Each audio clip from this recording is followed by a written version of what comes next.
नमस्कार, मी कादंबरी जाधव आणि स्वागत आहे तुमच्या सर्वांचं माझ्या यूट्यूब चॅनलमध्ये. आत्तापर्यंत आपण जे 14 श्लोक पाहिले होते, पूर्ण 15व्या श्लोकाचं स्पष्टीकरण मागच्याच व्हिडिओमध्ये झालेलं आहे आणि त्याच्यावरून काय लाईफ लेसन मिळतंय ते या व्हिडिओमध्ये बघायचं आहे. याचेही 2-3 व्हिडिओ बनतील. तर लाईफ लेसन पाहूयात. ऋषिकेश, इंद्रियाचे स्वामी. याच्यावरून जीवनातील धडा असा मिळतो की आपण जर स्वतःच्या मनावर, इंद्रियावर ताबा मिळवला तर आपण कोणत्याही युद्धात म्हणजे जीवनात येणाऱ्या कोणत्याही संकटावर आपण मात करू शकतो आणि विजय मिळवू शकतो.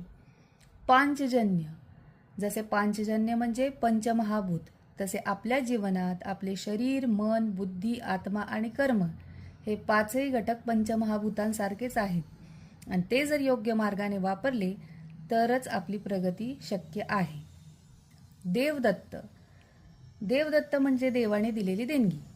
आपल्यालाही आपल्या जीवनात मिळालेली कौशल्य, बुद्धी, संधी, आत्मशक्ती, बल ही देवाचीच देणगी आहे.